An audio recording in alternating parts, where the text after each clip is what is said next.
Благодарам, професорка Јуровска. Благодарам на поканата. Присуствувам на денешниот состанок. Почитувам председател на Собранието Африм Гаши, почитувам колега пратеник Антонио Милошовски, почитувам господин Лајчак, почитувам амбасадорка на Холандија, почитувана тука присутна подпредседателка на Националниот совет, пратеничката Марија Петрушевска, амбасадори, гости, господин евроамбасадор Рокас. Ова е мој прво обраќање во капацитет на председател на Националниот совет за евроинтеграции.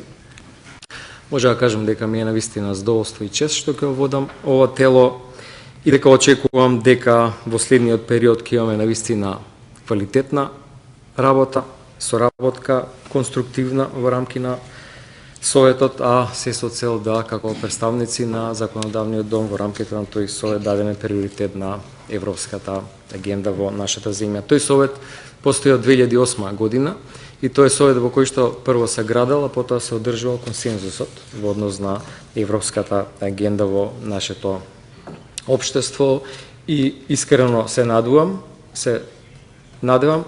всушност се обврзувам пред вас, тоа така да продолжи и во иднина. Сакам да потенцирам структурата на Националниот совет. Тоа е единствено тело кое што во себе вклучува представници на јавните институции, собранието, владата, кабинетот на председателот на државата, понатаму стопански комори, граѓански организации, индивидуалци, експерти во различни области, присутни експерти од различни групи, здруженија на експертиза. И сметам дека тоа е единствената можна платформа која што може да го искористи целокупниот капацитет во нашето општество за да одредени работи во еден сектор тргнат напред. Веќе е воспоставена практиката да Советот биде и контрола на владата за сите европски процеси, но и да нуди конструктивна соработка. И во таа смисла објавувам дека работата на Советот ќе биде со многу чести седници, ќе биде широко инклузивна, ќе биде отворена, транспарентна и секој кој има волја и желба ќе може да се приклучи да даде свој придонес. Од тука верувам дека Европската агенда ќе биде приоритет за моето председавање со Националниот совет за евроинтеграција. Јас сум истовремено убеден дека и други политички фактори гледаат на Западниот Балкан како целосно интегриран во Европа во иднина. Ке споделам зошто тоа го мислам. Гледаме еден реален план на масата. Прво во рамките на Европската Унија, компетитивнес компас, изграден од трите столба, како резултат на анализата на поранешниот италијански премиер Драги, во кој што самата Европа работи на зелената агенда, декарбонизацијата, понатаму намалувањето на гепот во иновациите со Америка и со Кина. И сето тоа во една структура на еврокомесари направена така да експертизата одговара на овие полиња. И паралелно на тоа, планот за раст за Западен Балкан, точно димензиониран со реформска агенда, со тоа што точно треба да направат земјите во Западниот Балкан за да ги приближат своите карактеристики со земјите членки сега на Европската Унија. Сакам да истакнам дека Националниот совет е вистинското место за консултации и редовна комуникација на реформската агенда, посебно за обезбедување на демократската контрола на спроведувањето на овие процеси. Геополитичките односи и ситуации се комплексни, промена на структурата во Соединетите Американски држави, избори во Сојузна република Германија, за година и пол во Франција, со исход кој што тешко може да се предвиди, криза во Блискиот исток кој што може да прерасне во ситуација со нов бран на бегалци, ако некои земји веќе ги враќаат бегалците од Сирија, меѓутоа овде може повторно да биде ризик транзитен коридор на бегалци од Блискиот исток кон Европа. Во такви комплексни состојби и во изминати повеќе кризни периоди, сепак ние успеавме да завршиме сериозен процес, а тоа е скринингот со Европската Унија. При тоа владењето на правото има централна улога во процесот на проширување како основен услов за членство во ЕУ. Оваа година нашата земја беше за прв пат вклучена во извештајот од Европската комисија во областа на владење на правото.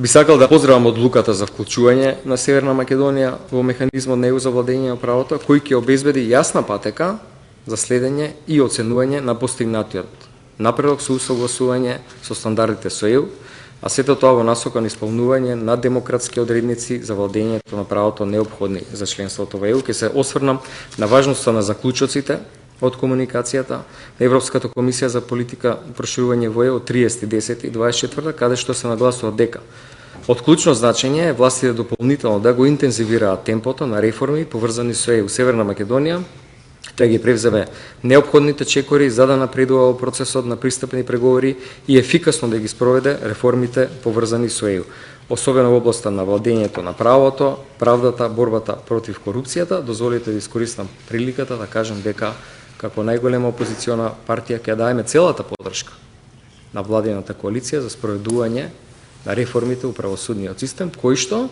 се темелат на препораките на оценската мисија и реформската агенда. Сметаме дека тоа е единствен пат по кој што нашата земја уделот на реформите во правосудството треба да оди, секако вклучувајќи ги меѓународните фактори кои што секако во изминатиот период учествувале во имплементација на соодветни реформи од нашиот стратешки партнер Соединетите Американски држави и се разбира останатите земји членки на Европската Унија. Јасен е патот како треба да продолжиме напред, да се отвори најсложениот кластер од преговорите. Треба да биде тоа одлука на политичките фактори, да се направат уставните измени, поради тоа што сметам дека сето друго е непотребно трошење на време. Би сакал да потенцирам уште неколку работи во однос на улогата на собранието. Сметам дека треба да ги продолжиме сите процеси кои што тука во собранието значат зајакнување на процедурите во однос и приближување на сите процедури во делот на компатибилност со Европската Унија, да се ограничи употребата на скратената постапка, поднесување на законите во собранието. Ја користам приликата да навистина сметам дека е несоодветно поднесувањето на од 7 пратеници измената на закон за јавни набавки, во кој што се елиминира контролата на Бирото за јавни набавки и се менува составот на комисијата. Сметам дека еден чекор назад во спроведувањето на овие работи, а тој систем е дел од првиот кластер.